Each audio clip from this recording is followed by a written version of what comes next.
스가랴 11장 14절 다시 보겠습니다.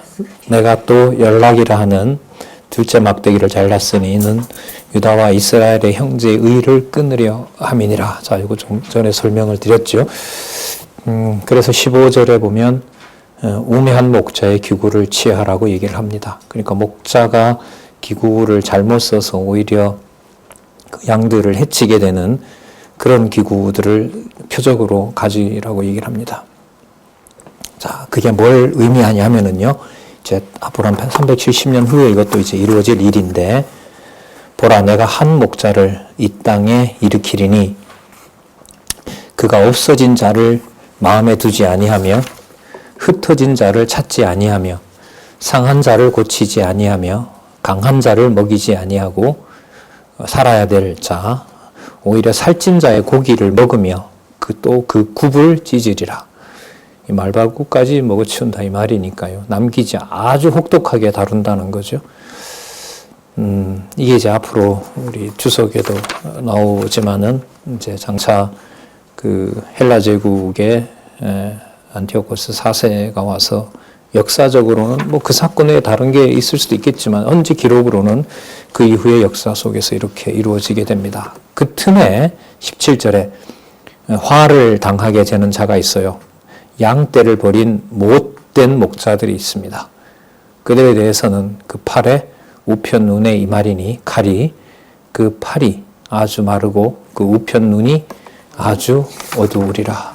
그럼 이게 끊으려고 하는 것이냐? 만약에 스가랴가 11장에서 끝난다고 하면 때리고 싸매는 구조가 됩니까? 안 됩니까? 안 되는 거죠. 그러면 우리가 이제 알고 있는 지식으로 보면 이렇게 혹독한 시간 속에서 유다와 이스라엘도 서로 연합이 되지 않도록 하시는 역사는, 그래서 나중에 예수님이 오셔서 화를 던지러 왔다 그러죠. 그러니까 유대와 이스라엘의 그 관계가, 예수님은 이제 진리를 이렇게 하나로 만들어 가지만 그 사람들 사이의 관계는 더 악화됩니다. 사실 역사적으로 보더라도 유대인들은 더 내분이 일어나도록 하고요. 그러면 그 역사를 그렇게 끝내려고 하는 것이냐? 그게 아닌 거죠. 이제 회복이 기다리고 있는 겁니다. 자, 그게 이제 12장, 13장, 14장까지 이런 내용들이 안 나오면 이제까지 말씀드린 게 이제 다 무너지니까요. 조마조마한 부분이기도 합니다. 그러면 이렇게 흩어놓은 이유가 서로들 이렇게 연대를 해서 자기네들끼리 이렇게 잘 살 수 있도록 하려는 게 아니고 이제 오직 누구만 의지하도록 하는 걸까요? 그거예요, 목적이. 그러니까 각자 다 흩어놓고 우리 중심으로 모이게 하지 않고 말씀을 중심으로 모이게 하는 것. 이게 이 세상에 있는 가장 멋지고 아름답고 이상적인 교회인 겁니다. 가족 관계라는 것이 가장 이제 정으로 보면 뭉친 곳이기도 하지만 가장 큰 어떤 간극과 대립과 갈등이 있는 것도 거기거든요. 뭐 기독교인의 가정이라도 마찬가지인 거죠. 여러분들 다 겪으시겠지만 뭐 부모와 자녀와 형제들 사이에서 신앙이라는 것 때문에 겪는 것은 몇 배가 더 심한 거죠. 저 사람이 못되니까 어떻게 저런 짓을 하지, 형제 치고 이렇게 말하는데 거기다 하나 더 씌워지죠. 하나님을 믿는 사람이 어떻게 저렇게, 이런 경우로 가서 더 이상 이렇게 함께 할 수 없는 경우로 만들어내는 걸 뭐 여러분들도 많이 보셨고, 예수께서도 오셔서도 유대인들 내분을 일으키잖아요, 사실. 그리고 나중에 뭐 제자들까지 다 돌아서게 하는 무서운 심판이 있는 거잖아요. 그걸로 만약에 결론이 난다면은 사도 바울이 얘기대로 세상 불쌍한 사람이 바로 예수를 그리스도로 믿는 사람이 된다는 거죠. 하지만 그렇지 않다는 거죠. 왜? 실체가 있기 때문에 그렇다는 겁니다. 그러니까 그 실체에 대한 평가를 내릴 수 있도록 지혜를 주지 않으면은 할 수가 없는 거죠. 그래서 이 부분 11장 끝에 나타난 부분은 한 목자에 대한 심판, 한 목자인 안티오코스 에피파네스가 와서 이룰 역사죠. 구체적으로는 한 343년 후라고 하니까요. 많이 남은 거죠. 그러니까 그 오랜 세월이 지나서 이제 다 그렇게 황폐화시키고 그 다음에 로마 제국이 바로 오고 좀 기다려서 로마 제국이 오고 그때 이제 진짜 회복시키는 바로 메시아가 오실 준비가 완벽한 거죠. 그러니까 그리스도께서 이 소선지서를 모르셨을까요? 뭐 너무나 잘 아시죠. 그 이제 바탕을 두고 선지서 전체뿐만 아니라 모세율법과 선지자의 글과 시편의 글에서 다 당신에 맞추어서 말씀을 하는 거고, 아마 풀면은 요한복음 21장에도 나오지만은 마지막 절에 이 세상에 둘 수도 없을 만큼 꽉 찬다 그러죠. 그 말은 한순간순간이 전부 뭐라는 거예요? 다 여호와 계시라는 거죠. 여호와 계시라는 거예요. 여호와께서 살아계신 증거라는 거죠. 지금 선지서는 어디에 맞추느냐? 땅에 이루어지는 일인데 어디에 있는 일이다? 그 약속을 확증해주고 계신 거예요. 그걸 반드시 여호와께서 당신의 이름으로 이 땅에 오시는 메시아가 이루어 주셔야 되는 거예요. 그 절박함과 간절함이 생길 수밖에 없죠. 자, 그럼 볼게요. 12장에 가셔서 자, 무슨 날이라고 나와요? 여기 보면 자, 승리의 날이 날에 백성이 찌른 자를 보고 애통할 것을 예언합니다. 이 또 잘 안 맞죠. 이제 승리는 회복과 관련될 거 아니에요? 그런데 뭐라 그러냐면 뭐 누굴 찌른다는 거 이거는 좋은 거예요, 안 좋은 거예요? 안 좋은 거죠. 그런데 이게 뭐하고 지금 붙어 있어요? 승리의 날을 하고 붙어 있어요. 그러니까 승리냐 패배라는 걸 이 말만 보더라도 알 수가 없어요. 교회가 왜 이 모양이냐? 왜 우리 교회는 이러냐? 왜 우리 가정교회는 이러냐? 현상적인 얘기들이죠, 전부. 여호와께서 살아계신 증거로 깨닫게 해주시는 결정적인 그 상황인데, 그걸 여호와께서 이제 지혜를 가려 놓으면 진짜 답답한 상황이 벌어지는 거죠. 자, 12장 1절에서부터 14절 자 보도록 할게요. 이때 이루어질 일을 12장 1절에 보면 여호와의 능력을 상당히 강하고 크게 얘기를 합니다. 이스라엘에 관한 여호와의 말씀의 경고다. 여호와 곧 하늘을 펴시고 땅에 터를 세우시며 사람 안에 심령을 지으신 자가 가로되. 그야말로 창조주세요. 창조주가 지금 심판을 얘기를 하는 겁니다. 2절에 보면 내가 예루살렘으로 그 사명 국민에게 혼치케 하는 잔이 되게 할 것이라. 또 우리 살펴봤었죠. 그럼 여기서 이제 혼치케 한다는 것이 여러분 무슨 내용인 거예요? 예루살렘을 공략하기 위해서 전부들 모여든다는 거거든요.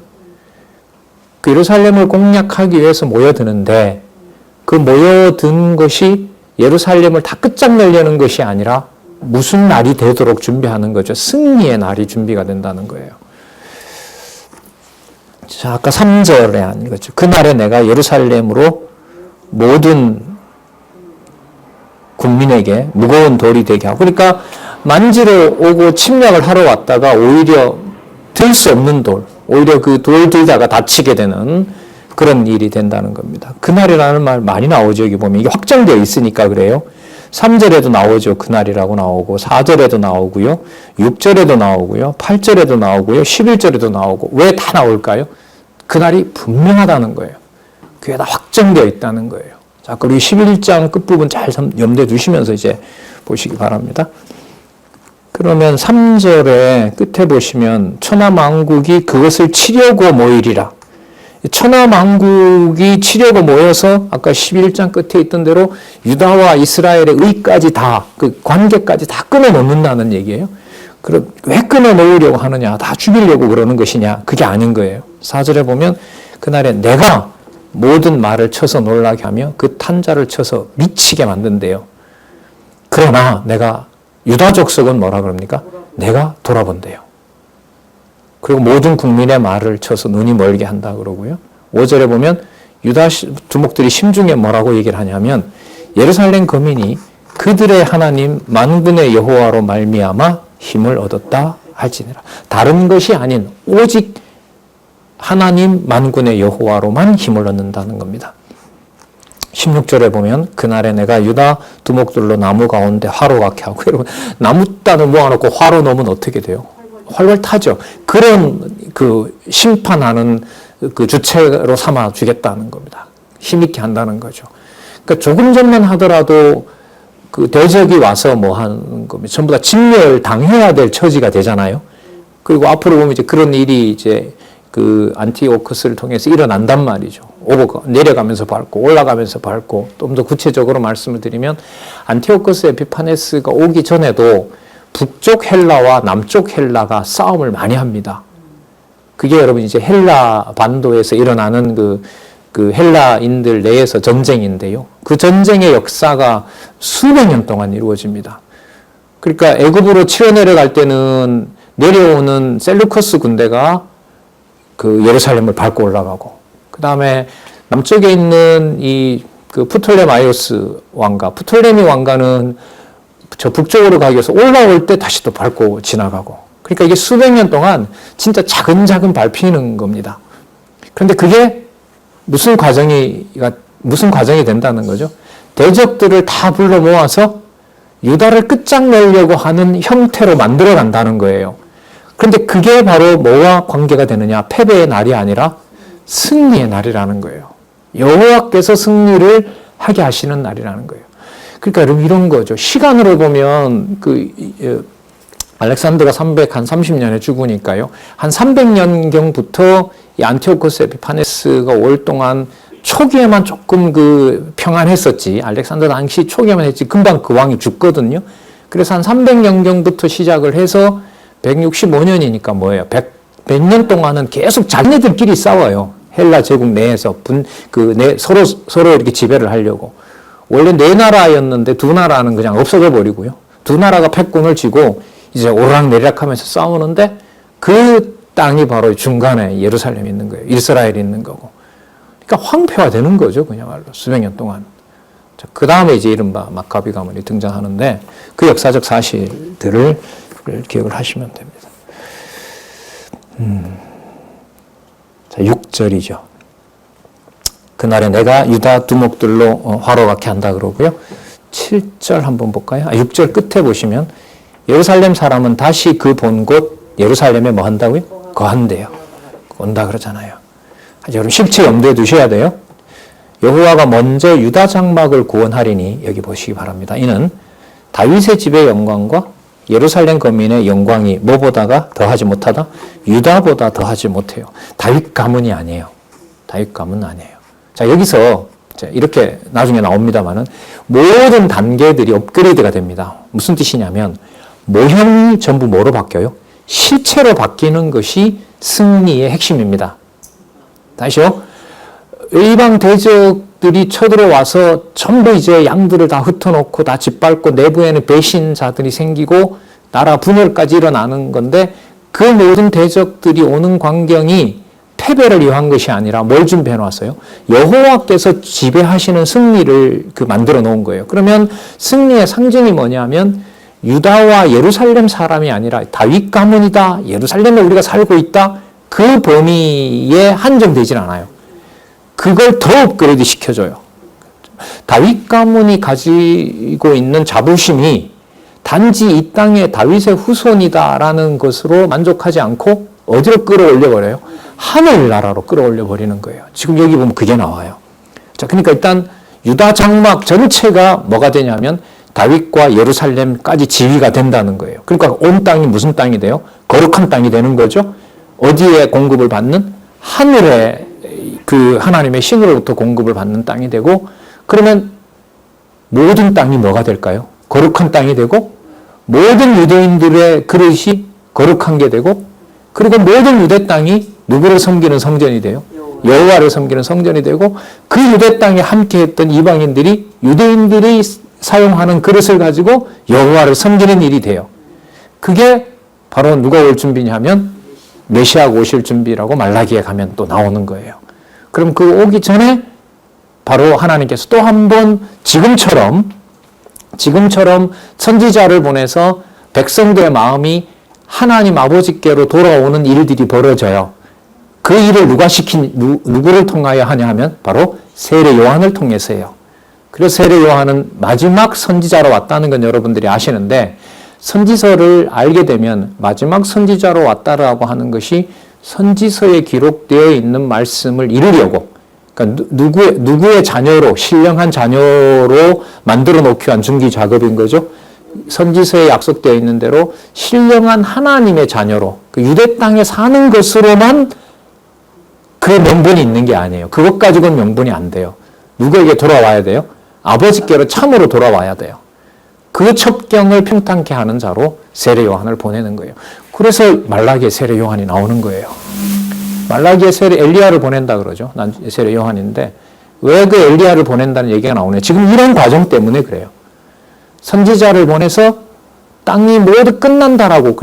그래서 세례 요한 입에서 뭐가 나오죠? 독사의 자식들이라고 나오잖아요. 그 독사의 자식은 선지서에 나오는 대로, 선지서에 나오는 근거를 가지고 말씀을 드리면 이 땅의 실체를 가려놓는 것들을 전부 뭐 하는 자들, 덮고 있는 자들, 실체를 오지 못하도록 막는 세력들, 그 자들이 뭐예요? 독사 새끼들이에요.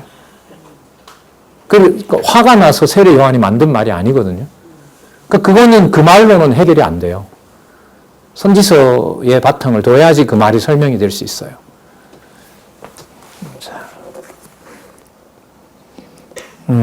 어디죠? 8절. 그 중에 약한 자가 그날에는 다윗 같겠고 다윗 족속은 하나님과 같고 무리 앞에 있는 여호와의 사자 같을 것이라. 아주 놀라운 얘기가 나오죠. 어디로 데리고 가요? 그냥말로 하늘로 데리고 가버리잖아요. 그러면 여러분 아까 다윗과 예루살렘 사람은 예루살렘 사람들은 다윗의 지위가 되고 다윗은 뭐처럼 되고 하나님과 같이 되고 유다 전체는 그러면 다윗보다 높다 했으니까 이 땅에 있는 유다가 아니죠. 그 의미가. 이게 여러분 실체예요. 실체라고 그냥 꼭꼭 눌러서 그 옆에다가 적어 놓으세요. 이게 준비하고 있는 장차 실체로 오실 나라, 바로 하나님 나라에 대한 확증이라고 보시면 됩니다. 자, 그러면 어느 누구 하나만 따로 여호와의 자손이 된다는 룰이 지켜질까요? 필요 없을까요? 필요 없죠. 그러면 어느 곳에 있든지 누구 이름을 부른다는 말도 되죠. 그래서 그 다음에 이 내용이 나오는 겁니다. 그러면 누구든 어느 곳에 있든지 간에 누굴 부를 수가 있어요? 여호와를 부를 수가 있어요. 그럼 여러분 여호와를 부르게 하는 방법이 막 왕으로 오셔서 영광스러운 모습으로 딱 등장하는 게 좋아요? 아니면 수치스러운 모습으로 창피한 꼴로 오는 게 좋아요? 우리 생각에서는 첫 번째죠, 당연히. 근데 그게 우리 생각인 거고 성경에 나타난 여호와의 주권성은 후자예요. 여호와의 이름이 능력을 당하는 방법으로 여호와가 이 땅에 오세요. 물론 이거는 뭐 구속사를 얘기하는 사람들도 장차 이 땅에 와서 고난당할 그리스도의 모습이라고 얘기를 해요. 지금 그게 여기 이제 나오거든요. 자, 보도록 하겠습니다. 자, 역사적으로도 이루어진다고 지금 주석에서는 설명하고 있고요. 신학적 해석으로 보더라도 연결이 잘 되는 부분이라고 봅니다. 9절에 일단 보세요. 예루살렘을 치러 오는 열국을 그날에 내가 멸하기를 힘쓰리라. 누가 멸한다고요? 여호와께서 멸한다고 하죠. 그러니까 다윗의 지위가 하늘까지 높아지고 유다 전체가 다윗보다 높다 했으니까 하늘에 속한 자의 지위가 되도록 누가 싸워준다? 여호와가 싸운다는 거죠. 그러니까 세상 권력이 아무리 하나님의 교회를 덮친다 해도 분명한 것은 그게 하나님이 숨어 계신 것이 아니라 하나님의 이름으로만 하나님의 자녀들이 살아갈 수 있다는 것을 기억하게 해주는 것이 바로 교회의 역사라고 생각을 합니다. 저는 참 그 의문이 참 안 풀리는 의문이었거든요. 교회사를 몰라서 보다가 봤을 때 교회사가 왜 이렇게 어두운 역사고 참 해결 안 되는 역사고 분쟁의 역사고 전쟁의 역사고 뭐 개인 가족의 역사들만 제가 보고 또 주위에 봐고 또 제가 직접 살고 있는 또 내 가족을 내가 보더라도 하나님의 말씀이 온전히 주관하는 이런 방식이 아니라 하나님의 이름으로 모아준 하나님의 교회가 또 이 2000년 교회사가 왜 이렇게 참 설명할 수 없을 그런 광경들이 많이 일어나느냐. 뭐 지금 여러분 아시는 것처럼 뭐 지척에 우리 북한 그 동포들이 있고요. 그야말로 지체들이 있잖아요. 뭐 중국 뭐 여러분 잘 아시겠지만 중국 사우디 그다음에 뭐 예루살렘에도 많이 있고요. 지금 코로나로 그 전체 선교는 줄어들었는데 그 숫자는 줄어들진 않았다 그래요. 참 놀라운 보고죠. 그런 것도 보면. 그런 역사 속에서 하나님께서 왜 이렇게 하시느냐.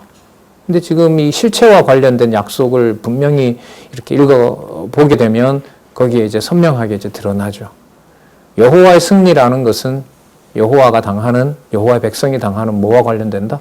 수치와 환난과 고난과 연관이 된다는 거죠. 이걸 여러분 감히 정리한다고 할 수 있을까요? 이걸 이렇게 공부했으니까 이걸 정리하고 내가 마음에 담고 살아간다 이 말이 될까요? 아니죠. 아니에요. 그냥 깨닫게 하시는 거고요. 잡아주시는 것일 뿐이지. 예. 자, 잡아주도록 또 한번 또 보겠습니다. 10절 여호와가 멸하기를 힘쓰므로 10절에 내가 다윗의 집과 예루살렘 거민에게 뭘 준다 그러죠? 은총도 주고 또 강구하는 심령. 얼마나 좋아요. 은총도 주고 은총을 강구하는 심령도 준다는 거죠. 문제는 은총을 주는 방법입니다. 그들이 그 찌른 바 그를 바라보고 그를 위하여 애통하기를 독자를 위하여 애통하듯 하며 그를 위하여 통곡하기를 장자를 위하여 통곡하듯 하리라. 역사적으로 보면 여기 보면 그 시몬 대제사장의 죽음하고 연관이 되죠. 이 기록으로부터 보면 한 300년 후에 일어날 일인 건데 그 하스몬 왕가 중에 국민적 추앙을 받던 제사장이 있어요. 율법을 개혁하고 백성들에게 통치를 잘하고 그래서 사람들이 봤을 때 이분이 메시아가 아닌가 할 정도로 아주 좋아했던 자가 있어요. 근데 이게 사위한테 살해당하거든요. 역사적으로 이 일이 벌어져요. 그러니까 하나님의 뜻을 잘 실천하는 제사장이고 여러분 제사장이자 동시에 여기는 뭐냐면 통치자입니다. 왜냐하면 다른 어떤 유다 총독이나 이런 자들이 힘을 못 쓰기 때문에 여러분 예수님 족보 읽어보더라도 스룹바벨 이후에 야곱으로 이어져서 예수님 나오는 그 가문은 어디 사는지도 몰라요. 사실 기록이 없어요. 그러면 예수님 오실 때까지 그 역사를 지배했던 유대 역사를 지배했던 자들은 누구냐? 바로 마카비 가문이에요. 마카비 가문으로 있다가 거짓 유대인인 헤롯 가문으로 넘어가거든요. 그러니까 눈에 보더라도 스룹바벨 이후로 다윗 왕가라고 할 사람이 있어요? 없어요? 없어요. 그럼 요셉이 무슨 거기에 뭐 왕손이라고 나와요? 아니에요. 그냥 베들레헴에 사는 사람이에요. 거기 살다가 그냥 갈릴리로 가서 있다가 마리아랑 정혼한 그런 남자일 뿐이에요. 자, 그 대부분의 많은 그 지배는 누가 하냐면 바로 이 마카비 가문이 하거든요. 그 시몬 대제사장이라는 사람이 그렇게 저 사람이 메시아가 아니야 할 정도로 이제 추앙을 받는데 그 사위한테 살해를 당하죠. 그러니까 거기서 이제 엄청난 충격이 생기는 거죠. 역사적으로는 이렇게 이루어졌고요. 자, 지금 이걸 하나님께서 어떻게 말씀하시느냐 한번 잘 보세요. 내가 다윗의 집과 예루살렘 거민에게 은혜와 은총과 강구하는 심령을 부어주리니 그들이 그 찌른 바 그를 바라보고 그를 위하여 애통한다 그러죠. 자, 그렇게 비참하게 죽었으니까 얼마나 비참하고 애통하고 그럴 수밖에 없죠. 근데 이게 뭐 하는 과정이라고요? 은총과 간구하는 심령. 그러니까 누구를 부르게 하는 방법인 거예요? 여호와를 부르게 하는 방법인 거죠. 누가 뭐 하는 것이? 여호와를 잘 섬기는 자가 비명 행사하는 것이, 살해당하는 것이 누구의 이름을 부르는 방법이라고요? 여호와의 이름을 부르게 하는 방법이에요. 더 강하게 말씀을 드리면 여호와의 이름을 누가 부르게 해줘야 돼요? 여호와가 부르게 해주고 그 부르는 것이 말로만 부르는 것이 아니라 정말로 여호와의 이름답게 부르는 것이 하나님이 주신 은총으로 가능하다는 것을 상황으로 보면 그 여호와가 맞느냐라는 것을 말할 수 없는 상태를 만드는 거예요. 창세기에 누구 얘기일까요? 이게 똑같은 얘기인데 누구 손에 맞아 죽은 누구 얘기? 형님 손에 돌에 맞아 죽은 의인의 후손인 바로 누구?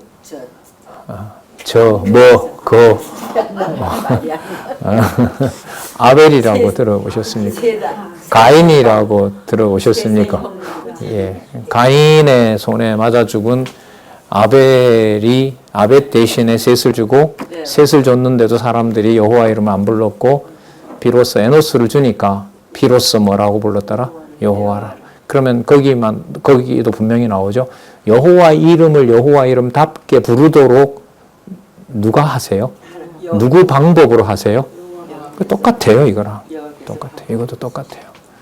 근데 여러분, 히브리어가 재밌는 게, 물론 이런 해석도 구약신학자들이 많이 합니다. 제가 찾아봤는데, 그들이 찌른 바 그라고 하잖아요. 그.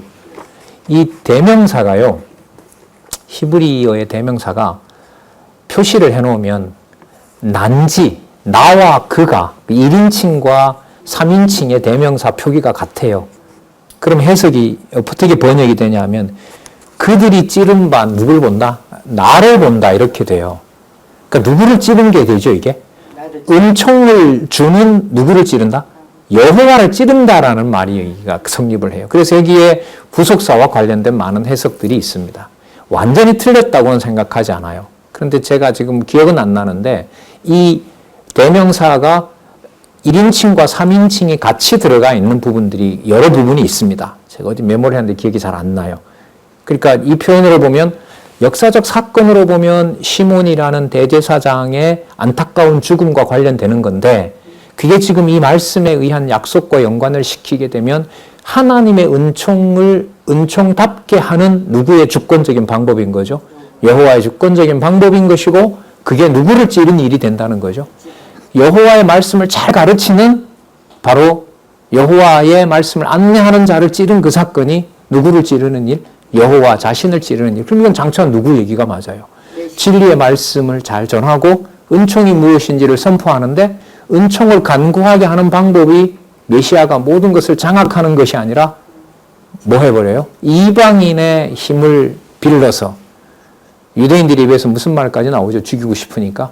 진짜 왕은 시저밖에 없다. 로마 왕이 우리 왕이다라고 하면서 예수님 죽이고 싶어서 가이사 보고 빨리 죽이도록 허락하라고 하고 결국 로마 장군에 의해서 로마 병사에 의해서 결국 옆구리가 찔리잖아요.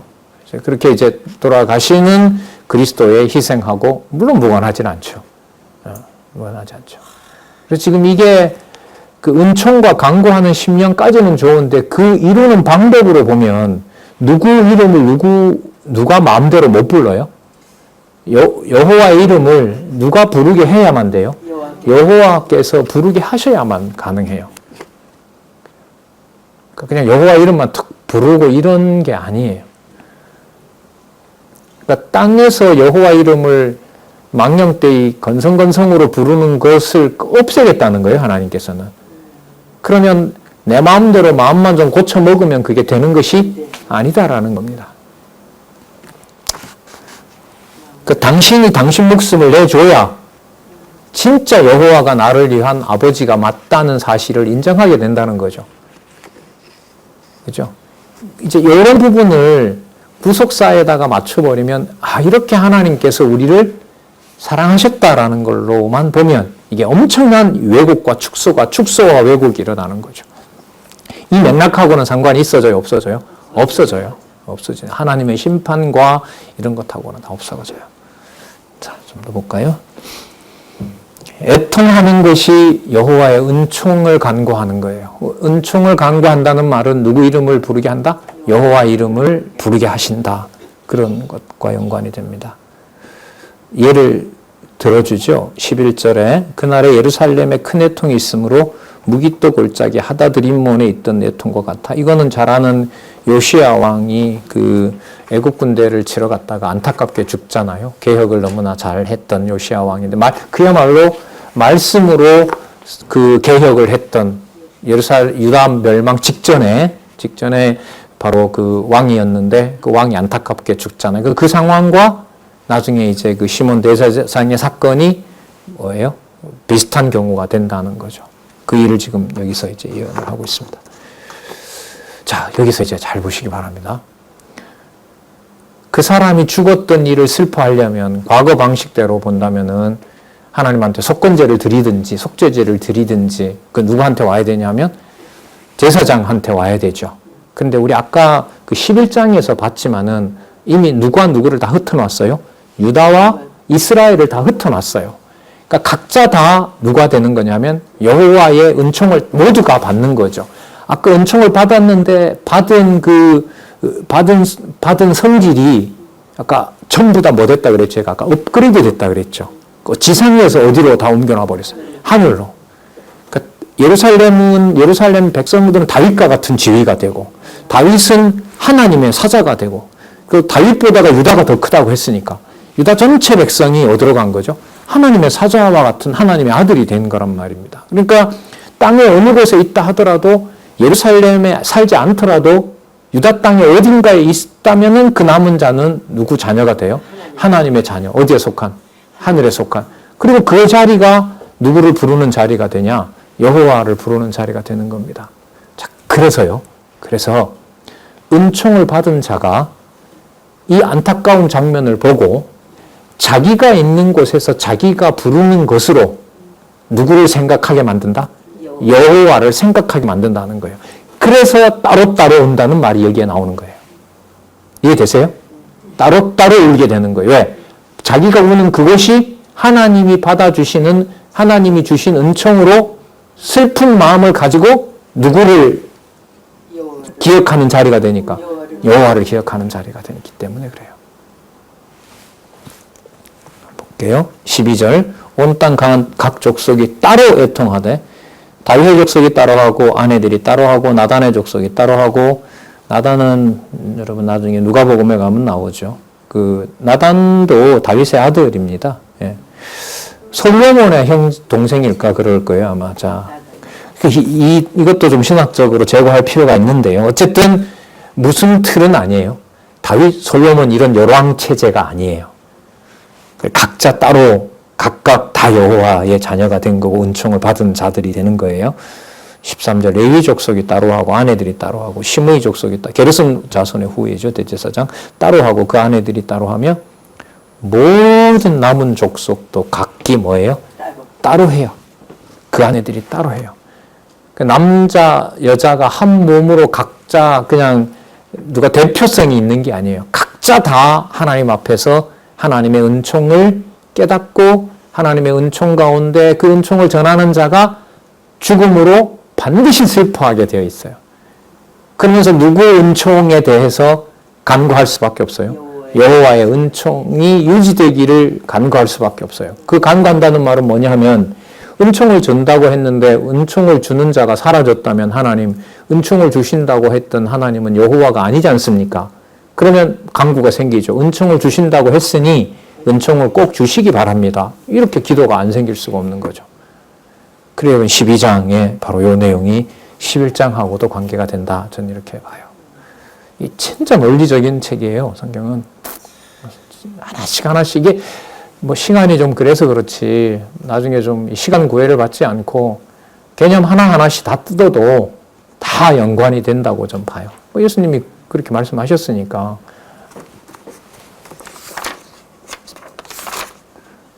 자, 12장까지만 보더라도 그 회복 부분에 대한 내용은 어느 정도 다 설명이 저는 된다고 봐요.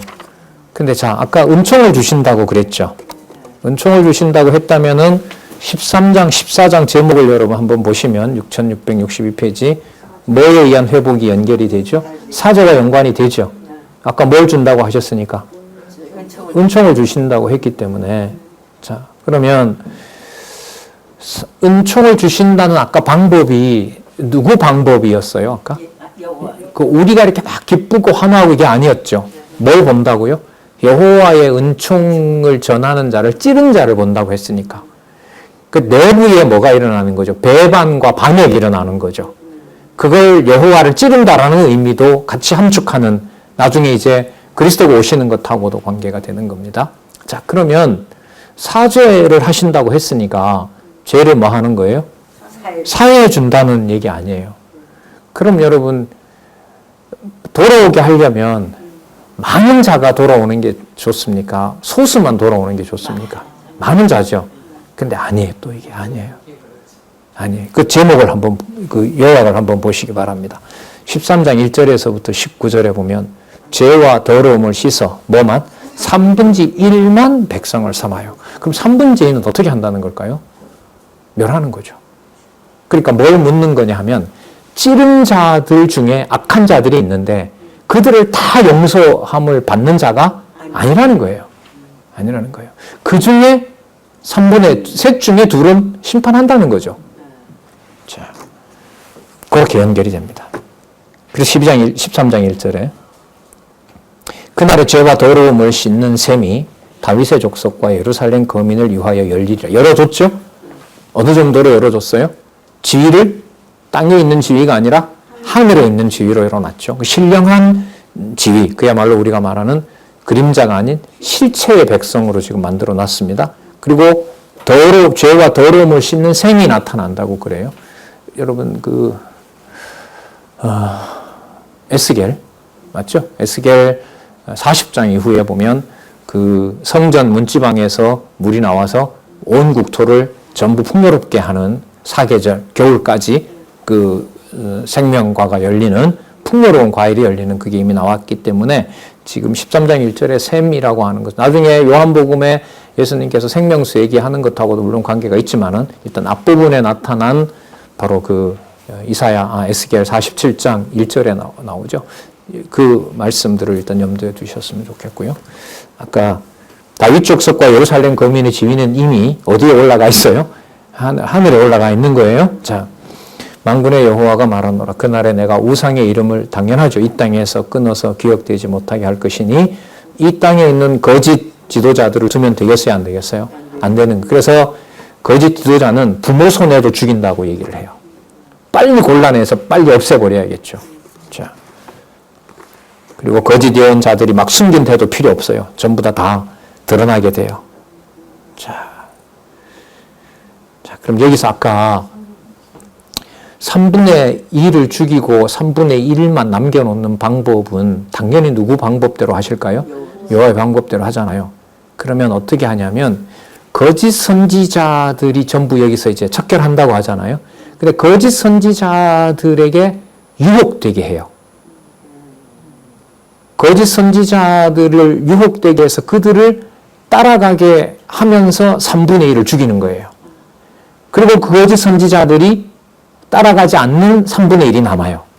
그들이 남은 자가 돼요. 그러면 여러분 이게 7장에서부터 14장까지 정리해서 무슨 말의 의미가 아주 커요? 3분의 2가 누구를 따라가서 죽는다고요? 거짓 선지자의 말을 따라가서 죽게 돼요. 그러면 남아있는 자는 첫 말씀을 받은 거니까 안 따라갈 거 아니에요. 그죠? 그러니까 뭐하고 관계가 돼요? 말씀으로 뭐 한다는 말이 말이에요. 회복한다는 말이 맞아요. 신부는 어디에 붙어 있고 어디로 올려놨고 하늘을 올려놨고 이게 앞으로 올 신령한 자녀예요. 그러니까 지금 성령께서 오신 이 통치하시는 교회를 육신의 관계로 설명을 하면 될까요? 안 될까요? 안 돼요. 그래서 쉽지 않고 어려워요. 불가능해요. 하나님의 교회를 말하기가 힘들어요. 그러나 내 기준대로 힘들다고 함부로도 말을 못해요. 내우둔함을 한탄하는 것하고 하나님의 교회를 귀하게 여기는 건 다른 거거든요. 마치 고민하고 뭐하고 막 몰두하고 그런다고 교회의 귀함이 여러분 절로 생기겠습니까? 안 생겨요. 안 생겨요. 그래서 지방에 가니까 어떤 목사님이 그랬대요. 성경 개론이나 성경 신학을 소개하니까 첫 마디가 이거 갖고 목회 못해 이렇게 하면서 그 동생은 나와서 공부하시거든요. 그 형제겠죠. 이거 못한다 이거 이렇게 굉장히 명철한 분이죠. 이런 식으로 하면 목회는 안 돼 이렇게 얘기를 했다 그래요. 예. 그러니까 진리의 말씀을 기준으로 갖는다는 게요. 그렇게 분명하게 갈라놔요. 그렇죠? 모르죠. 또 계속 우리 공부하게 될지 안 할지는 모르겠습니다만은 그래서 이렇게 나옵니다. 7절에 만군의 여호와가 말하노라 칼아 깨어서 내 목자 내 짝된 자를 치라. 목자를 치면 양이 흩어지려니와 작은 자들 이외는 내가 내 손을 들이우리라. 그러니까 대다수의 인원이 거짓 목자를 따라가게 만들어서 거짓 목자를 쳐서 전부 뭐 하게 돼요? 다 흩어지게 하고 죽는 거죠. 멸하게 돼요. 근데 여기 보면 아까 어떤 자들 위해 내가 손을 들이운다고요? 작은 자, 이들이 3분의 1이에요. 자, 볼까요? 8절 여호와가 말하노라. 이 땅에서 3분의 2는 멸절하고 3분의 1은 거기에 남으리니 내가 그 3분의 1을 불 가운데 던져 은같이 연단하며. 그러면 3분의 1을 남겼으면 잘 보호해야 돼요? 다시 또 연단해야 돼요? 진짜 왜 이러시는지 모르겠어. 여러분, 말씀이 진짜 좀 궁금해요. 우리 어른들한테 묻고 싶어요. 말씀을 왜 좋아하죠? 뭐가 좋으세요? 좋게 해요? 이런 내용이 좋은 내용이에요? 진짜. 이런 말씀이니까 좋아하게 하냐고요? 그래도 지나온 세월을 생각하면 불같이 연단을 하시더라고요. 그래요. 권사님 무슨 말씀하시는지 알아요. 그러니까 좀 그래도 젊은 이제 저로서는 인간적으로 보면 불안한 거죠. 지금 오랜 세월 잡아줬다고 하시는 말씀은 이제 뭐 진짜 은총인데 이런 내용들이 많이 거듭 된다고 생각해 보세요. 예를 들면 근데 견딜만 하게 나눴죠. 전쟁 주지요. 전쟁 주고 또 거기서 구분하죠. 구분해서 남겨놓죠. 남겨놓은 다음에 또 뭐예요? 다시 또 연단 들어가죠. 뭐 어쩌자는 거예요 도대체? 왜 이렇게 해요? 근데 참을만은 해요. 참을만 해요? 여호와를 깨닫는다. 자, 개념이 나왔으니까 은총을 주신다라고 하는 게 누구 방법대로 줘요? 여호와. 그리고 그 은총은 누가 마음을 주지 않으면 깨달을 수 없어요? 여호와께서. 지금 그 엄격한 이 주권성이 여기 나오거든요. 은같이 연단하며 금같이 시험할 것이라. 그들이 내 이름을 부르리니. 자, 앞부분하고 이렇게 연결을 시켜보면은요. 여호와 이름을 빙자해서 거짓으로 말하던 자들과 구분한다 이 말이에요. 그 연단해야 누구 이름을 참으로 부르는 거죠? 여호와 이름을 참으로 부르는 거예요. 그러면 거짓으로 부르는 것들을 둔다는 얘기예요? 없앤다는 거예요? 없애버린다는 거죠. 그래서 말라기로 가는 거예요, 지금. 이게. 지금 13장이죠? 14장 지나서 말라기로 가는 이유가 바로 13장, 14장에 있는 대로 3분의 1을 남겨놓고 남겨놓은 자를 다시 금과 은처럼 뭐 하기 때문에 연단하려는 거기 때문에 이 땅에 여호와 이름을 참으로 부르지 않는 건 남겨둔다, 안 남겨둔다? 안 남겨둔다. 남겨두지 않고 무서운 도구를 써서 싹 쓸어버리는 것이 은총을 은총되게 하는 하나님의 섭리 과정이에요. 이게 무장한다고 되냐고. 제 불만과 불안은 여기에 있어요. 성경신학이 지식주의가 아니어서 전 참 좋아요. 안 그러면 막 욕심으로 모든 걸 담아야 된다고 막 미친 듯이 할 거 아니에요? 그 어느 정도 분량을 만들어내고 책을 쓰고 뭔가 하면 나는 이 정도 성경신학을 했다. 난 그게 아니어서 좋아요. 하기 싫어서 저러는가 보나. 그럴 수도 있겠죠. 어떻게 될지는 모르겠지만은요. 어느 선에서 할렐루야 여호와를 찬양합니다라는 게 여러분 순조롭지 않지요. 오늘 과정 보면. 어디에서 여호와 할렐루야라고 해야 돼요? 그 타이밍이 있을까요? 없어요. 그 땅에서 있다면 그건 어디에 있는 거예요? 땅에 있는 어떤 요소들을 모아서 만들어지는 게 아니에요. 그래서 성도들의 그 진리의 바탕을 둔 한마디를 가볍게 보시면 전 안 된다고 봐요. 주로 99%를 제가 다 말을 하고 잠시 쉬는 시간에 진리의 말씀에 대해서 어떤 반응을 조금이라도 이렇게 보이시고 그 어떤 대면 속에서 오고 가는 어떤 진리에 대한 진지함 그런 것을 소홀히 할 수가 없는 거죠. 내 이름을 부르리니 내가 들을 것이며 나는 말하기를 이는 뭐라고 그래요? 어떻게 한 자가 내 백성이라고요? 금과 은같이 연단하고. 여러분 금은 연단 뭘로 하죠? 어디에 담궈요? 양잿물에 담그죠. 아주 강한 거 염산 있죠? 예. 그거 살해되면 다 타잖아요. 싹 녹아 타는 정도가 아니에요. 다 녹아 버리잖아요.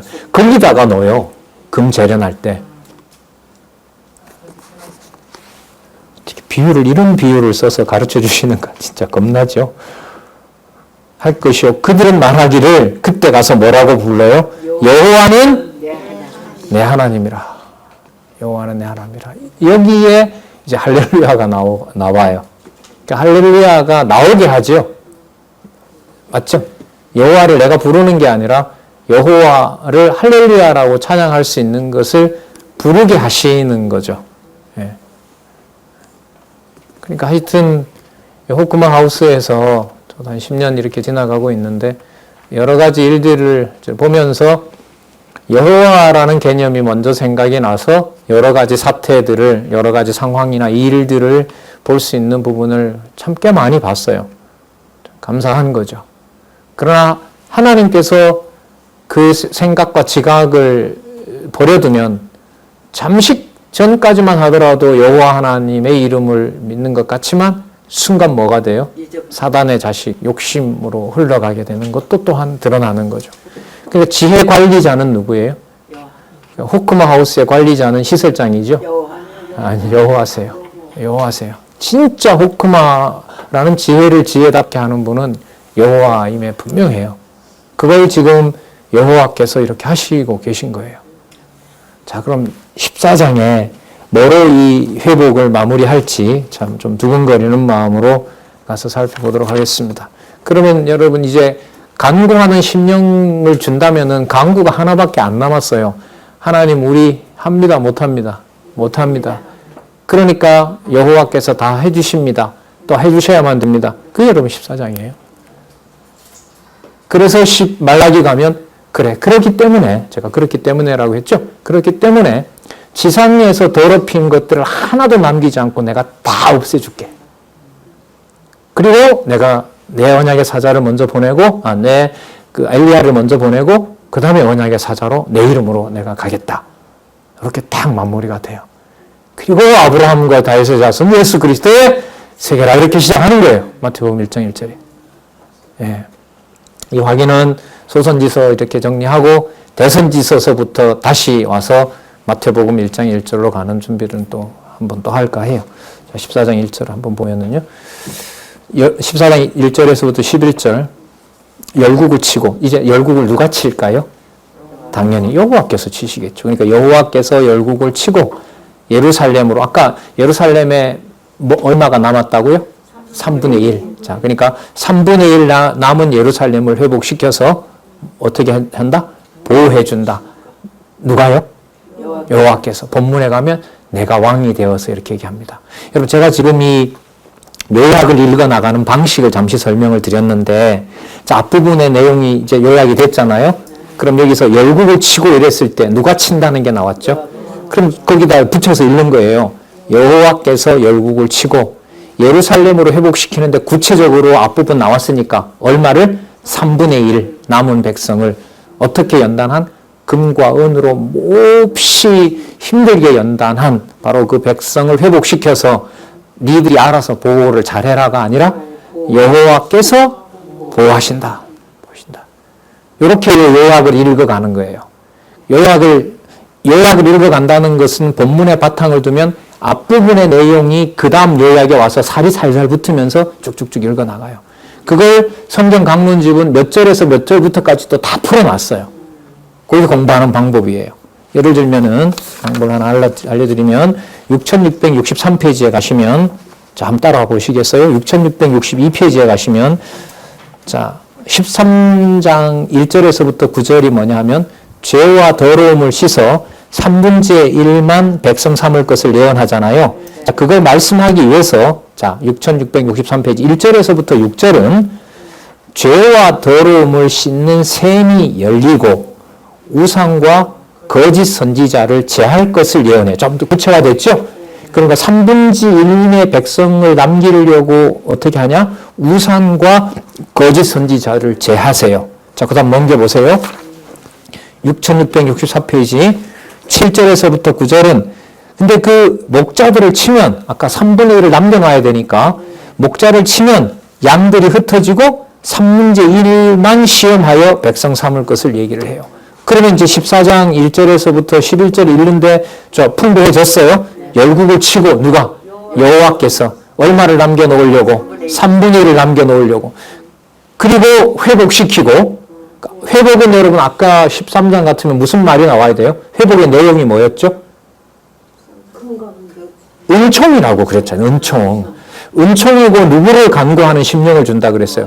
여호와를 간구하는 심령. 그러니까 여기서 회복을 얘기를 할 때는 딴 거 얘기하면 안 돼요. 나중에 바벨론의 포로 돌아온다 이렇게 읽으시면 안 되는 거예요. 이때 회복은 은총과 간구하는 심령인 거예요. 그럼 여러분 본문을 보지 않고 무슨 방법이 있을까요? 여기에? 없어요. 죽어요. 모르면. 읽어보고 내 마음대로 생각하면 본문은 다 왜곡이 돼요. 모르는 정도가 아니라. 그리고 우주는 참 무식한데 참 아는 것처럼 많이 행세했죠. 아니, 우주 문제가 아니라 두렵고 떨리죠. 그랬는데도 이렇게 보게 하니까. 자, 이거 아주 중요한 공부 방법이에요. 그러면 회복은 여기서 본문의 앞에 있는 부분과 연관시키면 여호와를 간구하는 심령을 주는 것을 뭐 한다? 보호해준다. 누가요? 여호와께서. 어떻게 하실 것인가 본문에 들어가서 읽어보니까 내가 왕이 되어서. 그러니까 개념 하나가 정확하게 붙음으로 생각의 폭과 몸으로 몰려오는 감동이 적어요, 커요. 다 모아서 내 몸으로 가져오니까. 그러니까 13장, 14장을 다 모아가지고 어디로 가져와요? 하나님께서 나한테 다 몰아주니까 얼마나 관절과 골수로 막 이렇게 전해지겠어요. 자, 14장을 남겨두고요. 14장의 그 회복 내용을 보면서 말라기에 있는 성전 회복과 관련해서 또 그렇게 연결을 하도록 하겠습니다.